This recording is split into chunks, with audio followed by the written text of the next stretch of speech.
السلام علیکم ناظرین، میرا نام علی حیدر ہے۔ آپ کا شکر گزار ہوں کہ آپ نے میری یہ ویڈیو دیکھنے کے لیے وقت نکالا۔ ناظرین، کبھی آپ نے سوچا ہے کہ امریکہ اپنی پوری طاقت کے ساتھ، نیٹو ممالک اپنی پوری طاقت کے ساتھ طالبان کے خلاف برسر پیکار رہے؟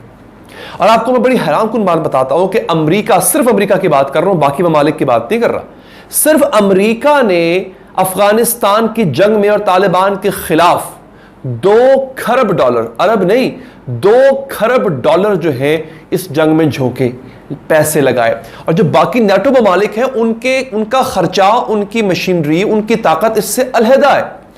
اتنی طاقت لگانے کے بعد، کھربوں ڈالرز لگانے کے بعد اگر وہ طالبان کو شکست نہیں دے پائے تو طالبان کا ذریعہ آمدن کیا تھا؟ سوچنے والی بات ہے نا کہ ایک امریکہ کے پاس تو دیکھیں، امریکہ اتنی بڑی معیشت ہے، یورپ اتنی بڑی معیشت ہے، اس کے پاس تو پیسہ تھا۔ طالبان جو صرف جنگ لڑنا چاہتے ہیں، انہیں کوئی اور کام نہیں آتا ہے، وہ کوئی اور بزنس نہیں کرتے تھے، ان کی کوئی انڈسٹریز نہیں تھی، ان کے کوئی تیل کے کنویں نہیں تھے، تو اتنی بڑی طاقت کے مقابلے میں جنگ لڑنے کے لیے آپ کو صرف ہتھیار نہیں، آپ کو پیسہ، آپ کو وسائل بھی چاہیے ہوتے ہیں۔ اتنی بڑی طاقت آپ کے پاس ہو، یعنی اتنی افرادی طاقت اگر آپ کے پاس ہو، طالبان کے پاس جب یہ بات ہے چند سال پہلے کی، آج سے 10-12 سال پہلے کی، اس وقت طالبان کے پاس 60,000 کی فورس تھی، آج یہ لاکھوں سے بھی اوپر جا چکی ہوئی ہے۔ اتنی بڑی آرمی کو پالنا، کھلانا، ان کا خیال رکھنا، اس سب کے پیسے طالبان کے پاس کہاں سے آتے ہیں؟ جو میں اب آپ کے سامنے فیکٹس اور فگرز رکھنے جا رہا ہوں وہ بڑے حیران کن ہیں، وہ چونکا دینے والے ہیں۔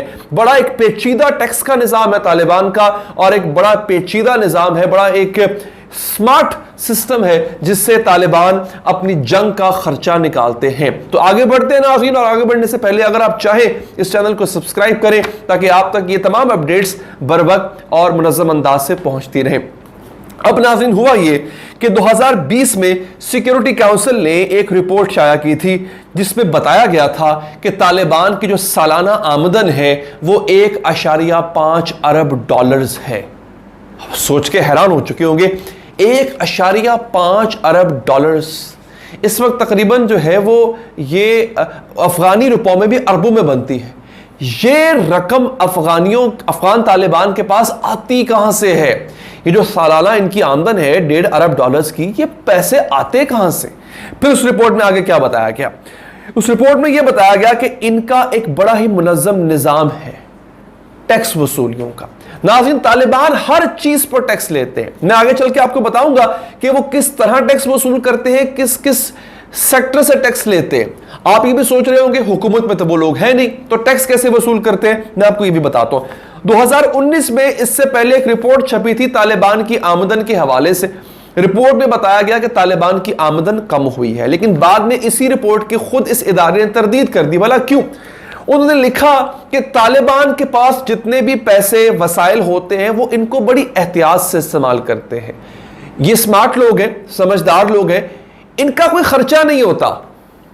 میری بات سمجھ رہے ہیں؟ ایک ہی کھیڑی کے اندر یونیفارم نہیں ہے، ایک ہی شلوار قمیض کے اندر، اسی پگڑی کے اندر، اسی ٹوٹی ہوئی جوتی کے اندر ان کا جو فوجی یا سپاہی ہوتا ہے طالبان کا، وہ کئی سال نکال دے گا۔ ان کی فوج کا، ان کا سوائے ہتھیاروں کی خریداری اور ایمونیشن، بندوقوں کی اور گولیوں کی خریداری کے، ان کا کوئی اور خرچہ نہیں ہے۔ یہ کھانا انتہائی سادہ کھاتے ہیں، ان کا رہن سہن انتہائی سادہ ہے، یہ کوئی بہت لیوش جگہوں پہ نہیں رہتے ہیں، ان کو کوئی اس طرح سے کوئی بھاری بھرکم تنخواہیں نہیں دینی پڑتی ہیں، ٹھیک ہے؟ ان کو صرف روٹی کپڑا مل جائے، ان کے بیوی بچوں کے لیے، گھر والوں کے لیے کھانا پینا میسر ہو جائے، یہی ان کے لیے کافی ہوتا ہے، اور کوئی خواہش ہوتی نہیں ہے۔ لہٰذا طالبان کے پاس جتنے بھی پیسے ہوتے ہیں ان کو انتہائی احتیاط سے، انتہائی منظم انداز سے یہ خرچ کرتے ہیں، اور وہ کہتے ہیں یہی وجہ ہے کہ یہ کم وسائل کے اندر بہت بڑا کام کر لیتے ہیں۔ آگے انہوں نے کہا کہ ایک ذریعہ جو بہت پرانا تھا، جس کے بارے میں آپ نے بھی سنا ہوگا شاید، پوست کی کاشت۔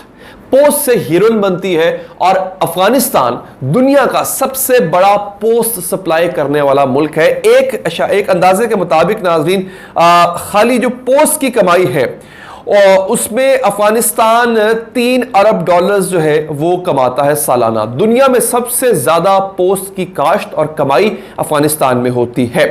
اب طالبان کے حوالے سے کیا ان پہ جو الزام لگایا جاتا ہے وہ یہ لگایا جاتا ہے کہ ایک تو یہ خود بھی پوست کی کاشت پہلے بھی کرتے تھے جب 1996 میں ان کی حکومت جو ہے برسر اقتدار آئے، اور اس کے بعد بھی یہ خفیہ طور پہ کرتے رہے ہیں۔ اچھا، اس کے علاوہ وہ کسان جو پوست کی کاشت کرتے ہیں یہ ان سے 10% ٹیکس لیتے ہیں۔ پھر وہ لیبارٹری جہاں پر پوست کو کنورٹ کیا جاتا ہے افیم میں یا ہیروئن میں، اس لیبارٹری سے بھی 10% ٹیکس لیتے ہیں۔ پھر وہ تاجر جو سمگلنگ کرتا ہے اس ہیروئن کی یا افیون کی، اس سے بھی 10% ٹیکس لیا جاتا ہے۔ ایک تو ذریعہ یہ بتایا گیا۔ دوسرا یہ کہ ان کا کنٹرول ہے افغانستان کی اہم شاہراہوں پر، یہ وہاں سے وقفے سے ٹول ٹیکس لیتے ہیں، اور اس ٹول ٹیکس کو بڑھا دیا جاتا ہے جب بھی ان کو پیسوں کی زیادہ ضرورت ہوتی ہے۔ تو پوسٹ، سڑکوں کا ٹول ٹیکس۔ اس کے علاوہ ناظرین یہ ایک بڑی اہم کام کرتے ہیں۔ افغانستان جو کہ ایک ترقی پذیر ملک ہے، بھارت نے وہاں پر جو ہے وہ 22,000 کروڑ کی انویسٹمنٹ کی۔ بھارت نے انویسٹمنٹ کرنے کے ساتھ ہی وہاں پر جو ہے وہ ٹیلی کمیونیکیشن سیکٹر، انٹرنیٹ بحال کروایا اور ترقیاتی کام کروائے، انڈسٹریز وہاں پہ لگوانا شروع کی۔ انہوں نے کیا کیا؟ انہوں نے ان تمام سیکٹر سے ٹیکس لینا شروع کر دیا۔